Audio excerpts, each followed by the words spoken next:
Now, let's talk about Dragoljub Janošević. That rating there is his national rating, not his international rating. He was not yet anything other than a national master. He would eventually become an international master and then a grandmaster the following year. Let's see. So, Dragoljub Janošević was born July 8th, 1923, passed away May 20th, 1993, just a couple months shy of his 70th birthday.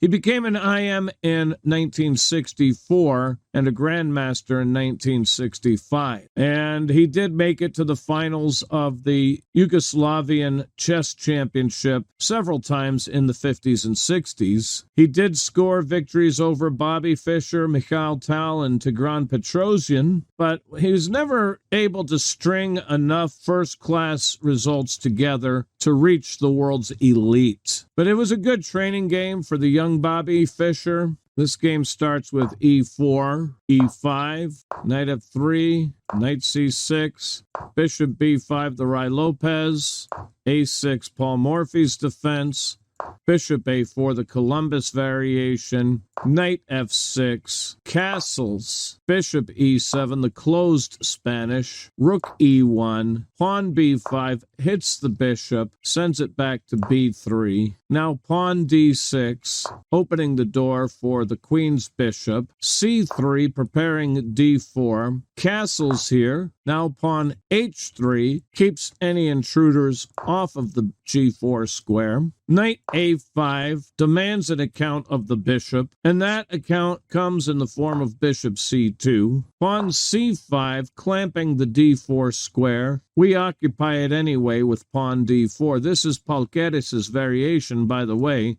d4, bishop b7 now. Queen's knight to d2. Bishop pawn takes the pawn, and pawn takes the pawn.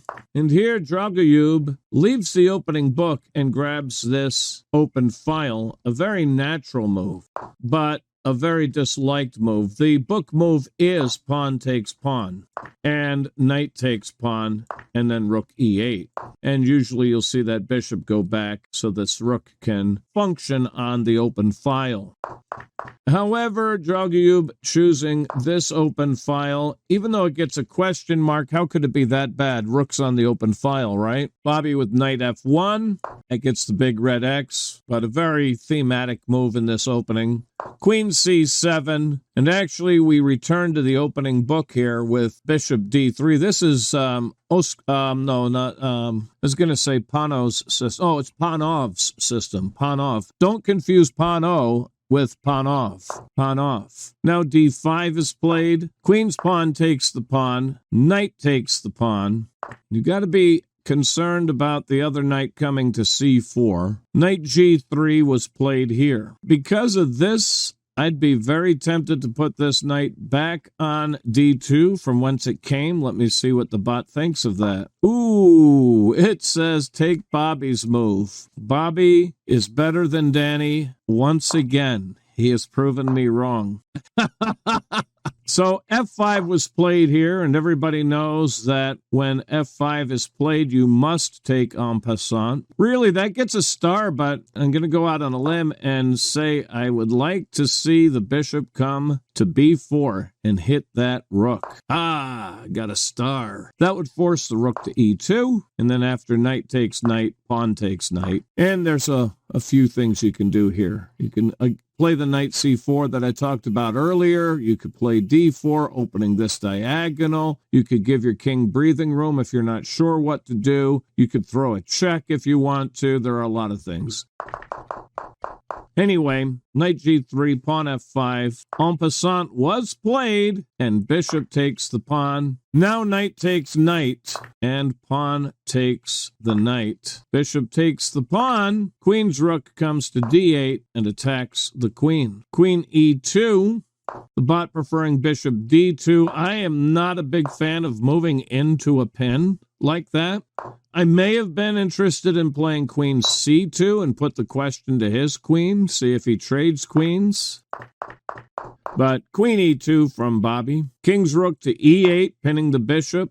He's gotten argued with both times that he moved his rooks. Knight d2, queen e5. Not really liked. Queen g4 here. And yeah, he wants to play a discovered attack on the queen, doesn't he? So you could also probably play queen f1. Oh, the arrow's pointing to f1. Queen g5 was played, getting out of the rook's line of fire. And king f1 here, marked inaccurate. Right, trade queens first and then play king f1. Trade queens first and then play king f1. Double exclam! Double exclam! That's my third one tonight, I think. Note, you don't want to play knight c4 here or anything snazzy, right? They're both undefended, yes? This knight on a5 and this bishop on g5. So you might want to get cute, but when you get cute, things tend to get ugly. You say, okay, something's going to go down somewhere. But bishop f6, and after knight takes, you've got a super attack against your bishop on e4. So your opponent's left with the bishop pair. So don't try to get cute. Trade queens first, and then collect your double exclam. All right, Bobby with king f1 right away, and queen takes the queen. Yeah, queen c5 is better, much more appropriate. Pawn takes the queen, bishop c8. Your rook e7 is being called for. Double your rooks. Bishop c8 was played. Pawn f3 defends the pawn. G5. G5.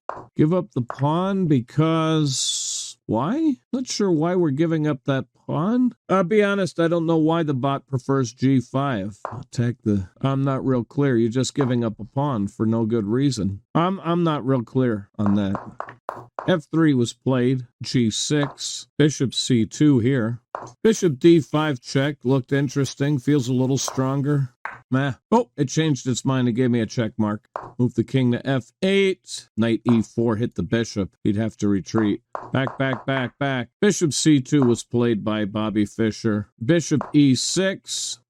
Well, bishop e6. That's threatening a tricky little tactic here with bishop takes b2, isn't it? So knight e4 was played to block the file. Bishop d4.